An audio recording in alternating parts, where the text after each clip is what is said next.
Hello and welcome back to the fresh episode of Kizuna digital marketing. आज हमारे साथ studio में है संदीप भाई, संदीप चौहान जो डायरेक्टर है रिस्केट फिनसर्व के, और हम उनसे बात करने वाले हैं एक अलग ही टॉपिक पे, क्योंकि आप सब जानते हैं संदीप भाई इन्वेस्टमेंट्स म्यूचुअल फंड्स में काफ़ी सालों से काम कर रहे हैं। म्यूचुअल फंड की जब भी बात आती है तो लोगों को म्यूचुअल फंड के साथ एक सिनोनिम याद आता है SIP। सो काफ़ी कॉमन वर्ड हो चुका है SIP। बहुत लोगों ने SIP करके रखी होगी, आप लोग भी शायद SIP करते होंगे, लेकिन आज हम थोड़ा अलग टॉपिक पे बात करने वाले हैं, वो है SWP। अब ये वर्ड ऐसा है जो शायद नया है, लेकिन काफ़ी ट्रेंड हो रहा है, काफ़ी फास्ट लोग उसको एक्सेप्ट करते जा रहे हैं, लेकिन बहुत सारे लोगों को उसके बारे में मिथ्स है, मिसअंडरस्टैंडिंग्स हैं या तो मिसकंसेप्शंस है। सो आज हम इसी टॉपिक के ऊपर बात करने वाले हैं। सो वेलकम बैक संदीप भाई, आपका स्वागत है। संदीप भाई, ये SIP तो बहुत सुना है, सिस्टमेटिक इन्वेस्टमेंट प्लान, लेकिन ये SWP ये एग्जैक्टली होता क्या है? SWP ऐसी चीज़ है, मान लीजिए आपने कोई बीज बोए हैं, तो बीज बोने के बाद उसके बाद आप रेगुलर उसको पानी देते हैं, फिर वो 4-5 साल के बाद वो बड़ा वृक्ष बनता है। वृक्ष बनने के बाद क्या होता है कि उसी वृक्ष से अपने को फ्रूट्स मिलते हैं या फल जो भी होता है वो हम उसमें से विड्रॉ करते हैं। तो SIP ये है कि हम बीज को बो रहे हैं, उसको रेगुलर इंटरवल पे हम पानी दे रहे हैं, यानी रेगुलर अपनी SIP जा रही है। 5 साल के बाद वही SIP बड़ी अमाउंट हो जाती है, और वही बड़ी अमाउंट से हम सिस्टमेटिक पैसे डाले हमने, वैसे सिस्टमेटिक हम विड्रॉ कर रहे हैं। Okay, SWP systematic withdrawal plan कहलाता है। एक ऐसा टूल है जो आपका पैसा जो लगाया हुआ है वहीं से आपको एक रेगुलर बेस पे एक इनकम देता है। सो इसको मैं एक रेगुलर इनकम टूल के तौर पर भी यूज इसको हम रिटायरमेंट टूल कहते हैं।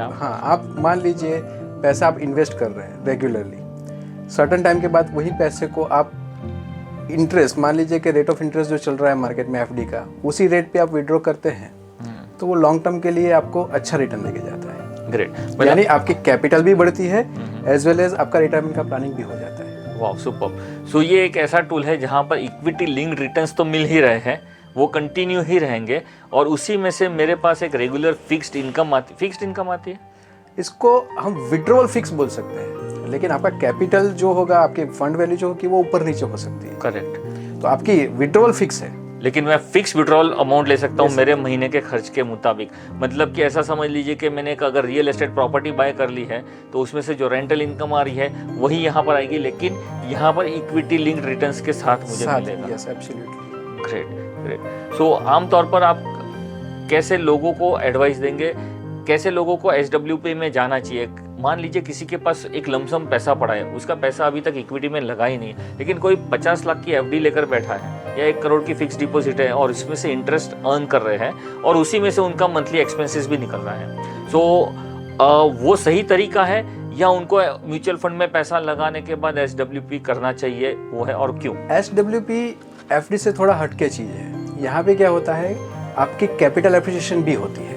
ओके, समझिए, आप सर्टन टाइम, मान लीजिए आपको 7% का विड्रॉल चल रहा है, या FD का रेट अभी 7% चल रहा है, तो हम FD के रेट के हिसाब से हम विड्रॉल लेना स्टार्ट कर रहे हैं। FD में अगर आपने 4 साल का FD किया है, तो 4 साल के बाद आपका विड्रॉल सेम रहेगा, कैपिटल आएगी वो भी सेम ही आएगी। SWP में ऐसा नहीं होता है। SWP में आपका विड्रॉल सेम है, लेकिन जब आपकी मैच्योरिटी यानी कि 5 साल के बाद हम देखने जाएंगे दोनों में, तो वहाँ पे मुझे सिर्फ कैपिटल मिल रही है, यहाँ पे मेरा फंड वैल्यू बढ़ सकता है, मेरी कैपिटल बढ़ सकती है। ग्रेट। सो ये तो बहुत ही बड़ा बेनिफिट है, क्योंकि कई लोगों को इसके बारे में पता ही नहीं है। वो लोगों को लगता है कि FD में उनका पैसा सेफ है, लेकिन इन्फ्लेशन रेट ही इस तरह से बढ़ रहा है। सबसे बड़ा रिस्क ही तो इन्फ्लेशन है। एग्जैक्टली। सो इन्फ्लेशन को बीट करना तो नेक्स्ट टू इम्पॉसिबल है FD के थ्रू, लेकिन उसमें से कैपिटल भी प्रिजर्वेंस नहीं हो पा रही है, और उसकी जगह पर कोई वो पूरा पैसा अगर इसमें लगा देता है, तो यहाँ पर ओवर द पीरियड ऑफ 8 से 10 साल लेके चले कम से कम एटलीस्ट। सबसे बड़ा रिस्क क्या है प्रशांत भाई? सबसे बड़ा रिस्क है कि 5 साल के बाद क्या वो 7% के रेट ऑफ इंटरेस्ट रहेंगे FD के? सबसे बड़ा रिस्क ही तो इन्फ्लेशन है। एग्जैक्टली। सो इन्फ्लेशन को बीट करना तो नेक्स्ट टू इम्पॉसिबल है FD के थ्रू। तो रेट ऑफ इंटरेस्ट जो है आपका, वो डे बाय डे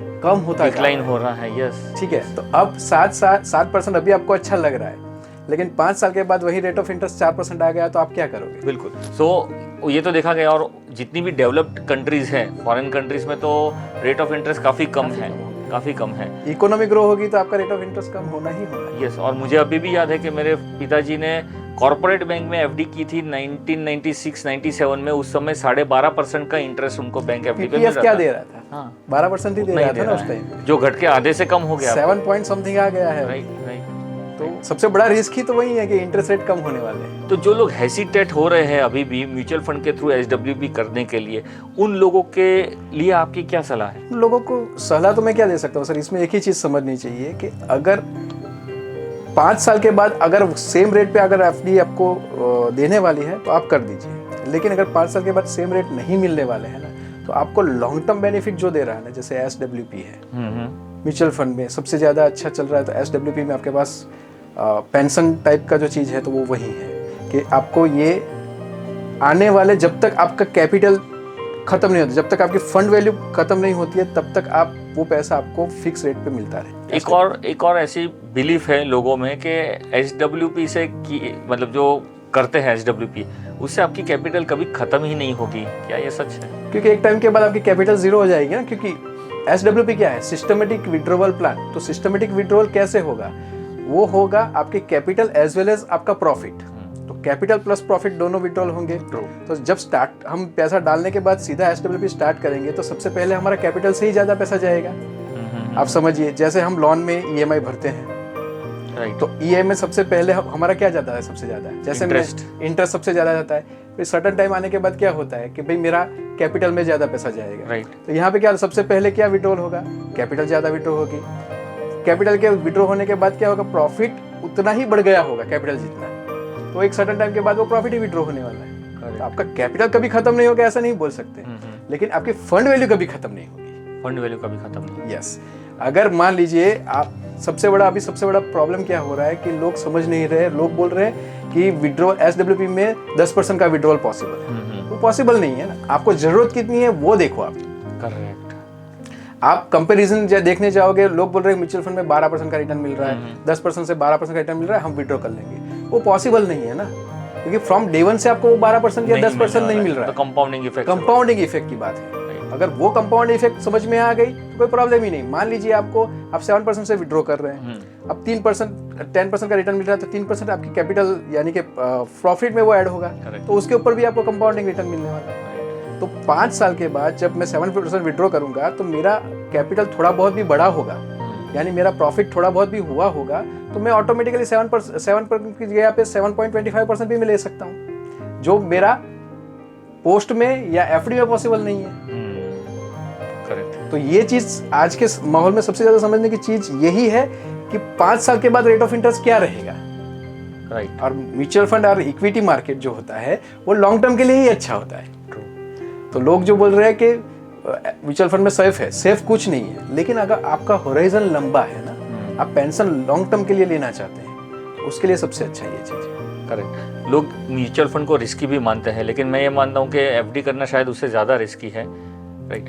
सो अगर मैंने पहले क्या कहा आपको कि सबसे बड़ा रिस्क क्या है, क्योंकि आपकी कैपिटल ही नहीं है 5 साल के बाद, वो ऑटोमेटिकली रिड्यूस होना है। आप सोचिए एक लीटर दूध का प्राइस 10 साल पहले क्या है और आज क्या है, तो वो कैपिटल ही है ना आपकी। तो कैपिटल आप लेने जाओगे तो क्या वो सेम रेट पे आपको आज देगा? नहीं लेगा। वो आप कितना देगा? 1 लीटर की जगह पे आपको 500 ml ही देगा उतने पैसे में, तो आपको ऑटोमेटिकली वो कम हो गया ना। सो ये मेरे हिसाब से तो ये एक ऐसा टूल है कि जहाँ पर आप एक रेगुलर इनकम तो पा ही सकते हो, लेकिन उसके साथ साथ आपका कैपिटल जो है वो भी धीरे धीरे अप्रिशिएट हो ही रहा है। यस, यही प्लस पॉइंट है एसडब्ल्यूपी का। सो जितने भी लोग हैं जो पैसिव इनकम के बारे में सोच रहे हैं आज, और पैसिव इनकम के बारे में जब भी सोचते हैं तो मेनली 2 ही कैटेगरी अभी तक लोगों के माइंड में आती थी। सबसे पहले कि बड़ी एफडी करके डाल दूँ और इंटरेस्ट में से मैं जिंदगी भर खाता रहूँगा। दूसरा है कि मैं एक बड़ी प्रॉपर्टी ले लूँ और उसका जो भी रेंट आएगा वो रेंट में से हमारा सब घर का गुजारा होता रहेगा। अब ये दोनों चीज़ें, इसके बीच में आप लेकर आए हो एक नया कॉन्सेप्ट, वो है एसडब्ल्यूपी। हम डिजिटल एसेट जो बोलते हैं ना, यही तो डिजिटल एसेट है। फिजिकल एसेट को आप समझिए, आपने घर लिया है या ऑफिस लिया है या रेंट पे चढ़ाया है, ठीक है, हम उसमें कभी भी खर्चा जोड़ते ही नहीं। हाँ, सही बात है। आप खर्चे निकाल के देखने जाओगे ना तो वो रिटर्न ही नहीं है आपका, और बेचने के टाइम पे लिक्विडिटी नहीं है। यहाँ पे सबसे पहले लिक्विडिटी, सबसे बड़ा मैं बोलता हूँ ना कि म्यूचुअल फंड का सबसे बड़ा ड्रॉबैक ही लिक्विडिटी है। वो फायदा ही है वो एक्चुअली तो। लिक्विडिटी ड्रॉबैक मैं बोल रहा हूँ। हाँ। सबसे बड़ा ड्रॉबैक, क्योंकि लोग क्या करते हैं, घर बेचते नहीं है, सबसे पहले म्यूचुअल फंड का पैसा निकालते हैं, जबकि यही रिटर्न सबसे, वो घर से भी अच्छा रिटर्न यही देता है आपको। हाँ, क्योंकि मैं तो हमेशा ये मानता हूँ कि अगर थोड़े से पैसे की जरूरत है, 1 करोड़ की आपकी प्रॉपर्टी है, तो आप एक बेडरूम थोड़ी बेचने जाओगे, सीधी बात है। लेकिन म्यूचुअल फंड में से एक पोर्शन तो निकाल के यूज कर सकते हो। आपको अगर मान लीजिए आपने घर लेके आपने उसको रेंट पे चढ़ाया है, ठीक है, आपको अनसर्टन थोड़े पैसे की जरूरत पड़ गई, तो क्या वो घर मालिक जिसको आपने रेंट पे दिया है, जो भी आपका टेनेंट है, क्या वो आपको उतना पैसा देगा एक साथ में कि भाई मुझे 5 साल का एडवांस में दे दो? क्या वो देगा? नहीं देगा, कभी नहीं देगा। ये देगा आपको। ओके, म्यूचुअल फंड में आपको अगर 1 करोड़ आपने डाला है, आपको जरूरत पड़ गई भाई 10 लाख रुपए की, इमीडिएट कहाँ से भी नहीं मैनेज हो रहा है, यहाँ से निकालो 10 लाख रुपया। लेकिन एक चीज जो आपने बताई कि SWP में पैसा खत्म हो भी सकता है, क्योंकि शॉर्ट टर्म, हाँ, शॉर्ट टर्म में। सो किसी ने प्लान आउट कर लिया कि मैं लाइफ टाइम तक पैसा कमाते रहूंगा, और वो ज़्यादा जी गया, तो हो सकता है कि उसका कैपिटल ऐसे समय पर एग्जॉस्ट हो जाए जब उसको सही में ज़रूरत है पैसे की।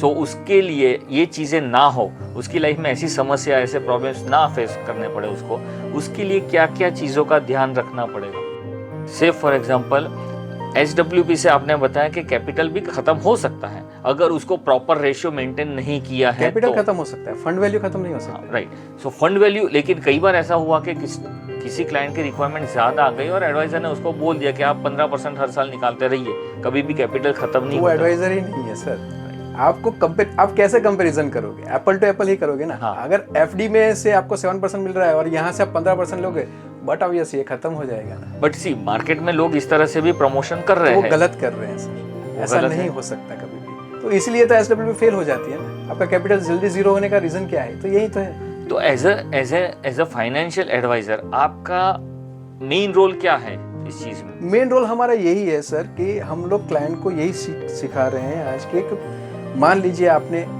पोस्ट में पैसे लगाए, आपने SWP में पैसे लगाए, दोनों में आधे आधे लगाए। यहाँ से मैं पोस्ट से मुझे 7.5% मिल रहे हैं, मैं यहाँ से भी 7.5% ले रहा हूँ। 5 साल के बाद क्या पोस्ट मुझे मेरा कैपिटल 50 लाख का कैपिटल, क्या मुझे वो 60 दे सकता है? क्या 70 मुझे दे सकता है? नहीं। क्या मुझे वो गारंटी दे सकता है कि 5 साल के बाद मैं 7.5% या 7% ही दूंगा?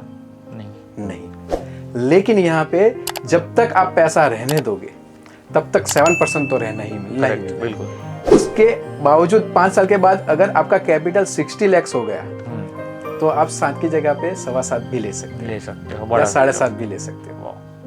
ये भी और ये मेरे क्लाइंट का, बहुत सारे क्लाइंट का एक्सपीरियंस मैं आपको बता रहा हूँ। अच्छा, आपने ऐसा किया है? 10 साल के बाद उनका पैसा ऑलमोस्ट डबल हो चुका है 7% के विड्रॉल के ऊपर।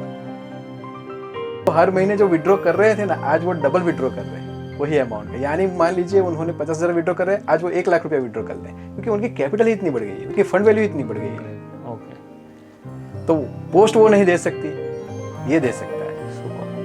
कई बार मेरे सामने बोलते हैं कि नहीं, LIC में तो बहुत सारे ऐसे फंड्स है जो 15 साल के बाद वो देंगे। तो 15 साल के बाद अभी मैं जो भर रहा हूँ वही अमाउंट मुझे सेम अमाउंट 15 साल के बाद मिलेगा, उसका क्या लॉजिक है? क्या मुझे सेम अमाउंट पे मुझे क्या मिल्क सेम प्राइस पे मिलने वाला है उस टाइम पे? नहीं मिलने वाला है। एक तो इन्फ्लेशन भी, और कुछ जरूरत ऐसी होगी जो आज मुझे नहीं दिख रही है। जैसे 15 साल पहले मोबाइल की जरूरत किसी को पता ही नहीं था कि ये खर्चे फैमिली में आने वाले हैं। आज हर घर में 3 मोबाइल है, और हर घर में 4 से 5 व्हीकल होते हैं, 2 व्हीकल तो मिनिमम होते हैं, हर बेडरूम में टेलीविजन है। तो ये खर्चे तो हमने आज देखे ही नहीं थे। अब ये खर्चे आने वाले साल में ऐसी कुछ टेक्नोलॉजी आएगी जब हमको ये खर्चे आएंगे ही आएंगे, तो रेगुलर इनकम ज्यादा। एक्चुअली इन्फ्लेशन रेट जो दिख रहा है वो नहीं है। बाकी इन्फ्लेशन हम देखने जाए तो काफी ऐसी चीजें हैं जो इन्फ्लेशन बहुत बढ़ चुका है, जो हमारे कभी पॉकेट पे आया ही नहीं था, वो सारे अभी अपने पॉकेट पे पड़ने वाले हैं अभी सारे। वो इन्फ्लेशन में वो तो रेट दिखाता है, लेकिन एक्चुअल इन्फ्लेशन बहुत ज्यादा होता है हमारे यहाँ, वो समझ नहीं पाते हैं। आज के टाइम का जो मार्केट है, मार्केट जहाँ पर पहुँचा है, इक्विटी मार्केट की बात कर रहा हूँ, ऐसे समय पर SWP करना सही है या एक इमोशनल डिसीजन है? नहीं, आप एसेट एलोकेशन के थ्रू कर सकते हैं। वो किस तरह से? आप कोई एग्जांपल के तौर पर? मान लीजिए आपके पास 100 रुपीज़ है, तो 100 रुपीज़ में आप इमीडिएट 80% अमाउंट है, यानी 80 रुपीज़ है, तो 80 रुपीज़ पे आप विड्रॉल स्टार्ट कर दो। बाकी का 20 को आप डेट या लिक्विड में लगा के रखो। अगर अनसर्टेनिटी होती है, जैसे अभी हुई थी, राइट, अपना बजट के टाइम पे, तो बजट टाइम पे अपने को अपॉर्चुनिटी मिली तो हम सीधा वही 20% को हम इक्विटी में डाइवर्ट कर सकते हैं, तो अपना ऑटोमेटिकली जो डाउन पोर्शन है उसमें ज़्यादा अपना रिटर्न बन सकता है। सो आप एडवाइजर्स के तौर पर आपके क्लाइंट्स को कितने टाइम में, एक साल में कितनी ऐसी अपॉर्चुनिटीज़ होती है जो आप प्रिडिक्ट करते हो जो आने ही वाली है, जैसे कि कुछ इवेंट्स है, सो उसके बेसिस पे आप पूरी तरह से प्रिपरेशन के साथ उनका एसेट एलोकेशन करते हो? देखो, मार्केट अप होगा डाउन होगा, मैं एडवाइज़र नहीं हूँ। पहले तो एक चीज़ मैं क्लियर कर दूँ, we can not advise to our client. Yes, हम उनको गाइड कर सकते हैं लेकिन एडवाइस नहीं दे सकते हैं, ठीक है। तो दो चीज़ें हो सकती है, और I am not a God कि मुझे नहीं पता है कि मार्केट डाउन होगा या अप होगा, लेकिन हाँ आप चेक कर लीजिए हर्षद मेहता का वो फ्रॉड, केतन पारेख का फ्रॉड, बबल टेक, उसके बाद आ जाइए लेहमैन ब्रदर्स, उसके बाद कोरोना, और अभी ये ट्रम्प अंकल का जो भी चल रहा है वो टैरिफ। तो आप सोचो कितने बड़े इवेंट हो गए। इसमें से मैंने इंदिरा गांधी से लेके कोई आपको बताया, इतने सारे इवेंट होने के बावजूद भी मार्केट हमेशा कहाँ है? ऊपर ही है। तो आपका होराइजन डिसाइड करता है कि आपको कैसे इन्वेस्टमेंट करना है। आप बोल रहे हो कि मैं लॉन्ग टर्म के लिए चला जाऊंगा, लॉन्ग टर्म के लिए सोचना ही नहीं है ना। लॉन्ग टर्म के लिए आप इक्विटी आपके लिए परफेक्ट ही है, लेकिन लॉन्ग टर्म की डेफिनेशन क्या है? 1 साल, 2 साल, 3 साल नहीं, लॉन्ग टर्म यानी 10 साल से 20 साल के बीच में, तो ये लॉन्ग टर्म है। और आप हिस्ट्री चेक कर लीजिएगा सर कि लॉन्ग टर्म यानी 10 साल में आपका रिटर्न एवरेज 10% से ऊपर ही आया है म्यूचुअल फंड। मैं इक्विटी की बात नहीं कर रहा हूँ, म्यूचुअल फंड में इक्विटी तो उससे भी ज़्यादा दिया है, इक्विटी ने तो उससे ज़्यादा ही दिया है, मैं तो म्यूचुअल फंड की बात कर रहा हूँ। और म्यूचुअल फंड ने 10% से ऊपर का रिटर्न ही दिया है 10 साल के भीतर, तो आप सोच लीजिए। सो एक मिथ ऐसी भी है कि SWP करना is equal to risk free interest income.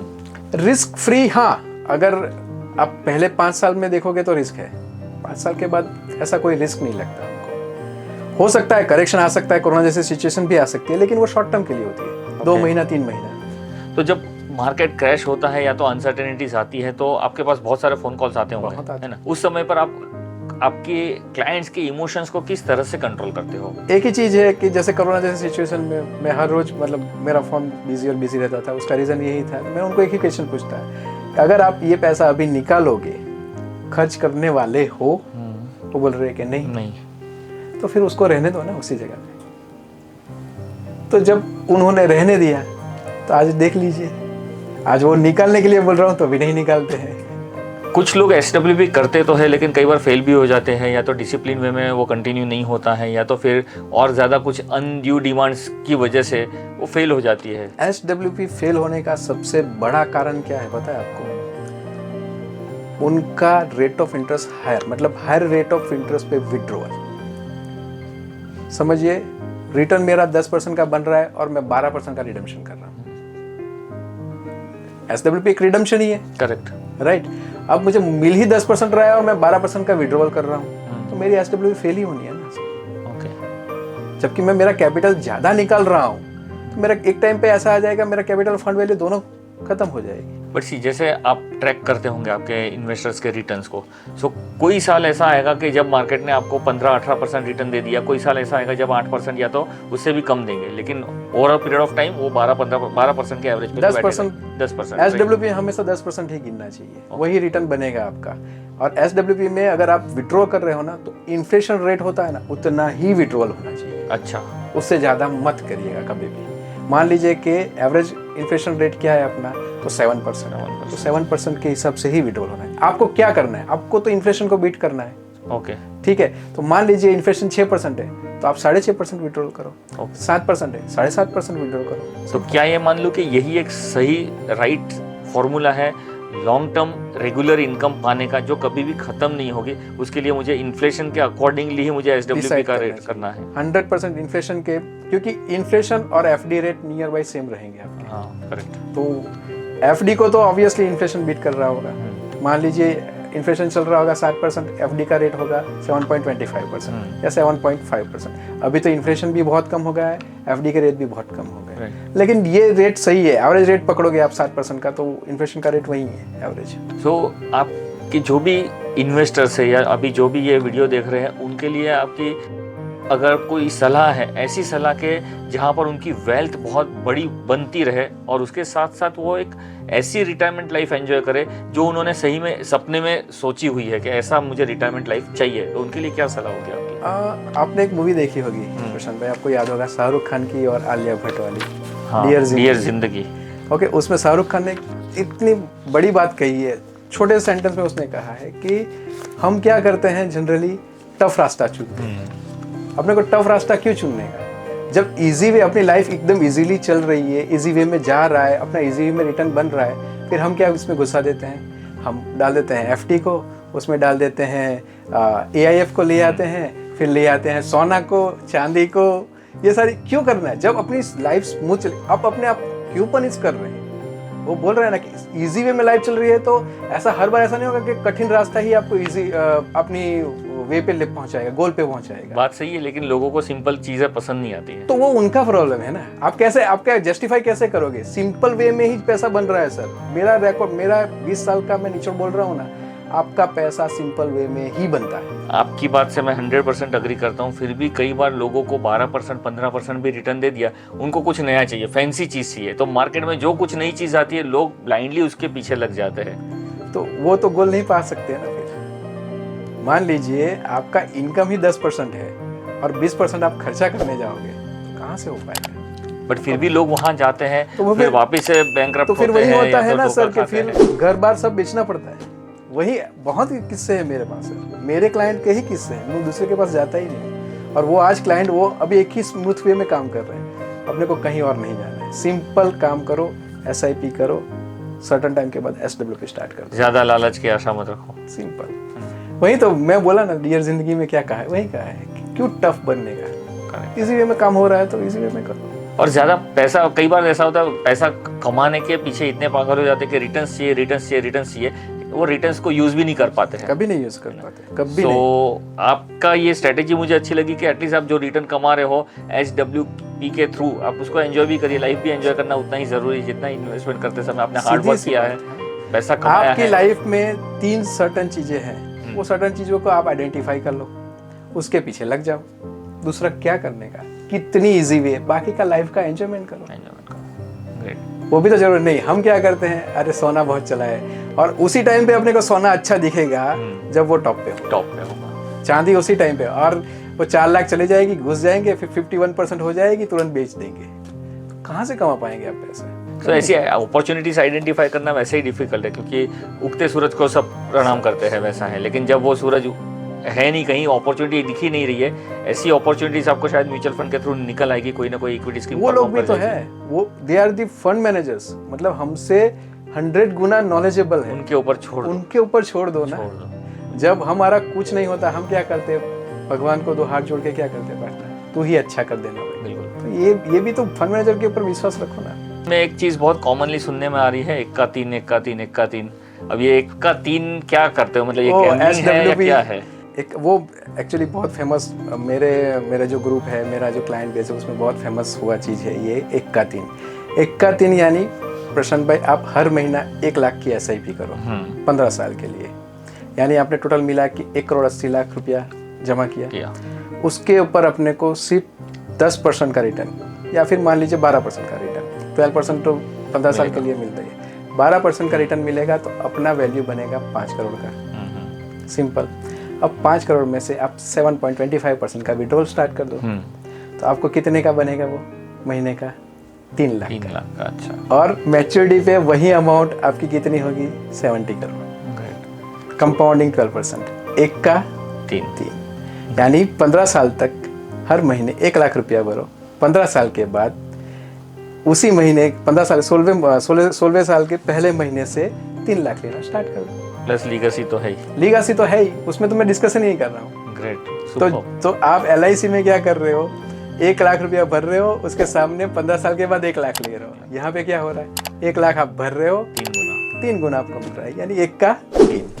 Super, बहुत बढ़िया। सो संदीप जी, स्पेशली आपके लिए कुछ क्वेश्चंस है, जिसका सवाल सिर्फ एक वर्ड में हाँ या ना, या तो एक ही वर्ड में आपको देना है। SWP है, उसको म्यूचुअल फंड से सैलरी कहना मिसलीडिंग है मार्केटिंग के तौर पर, या?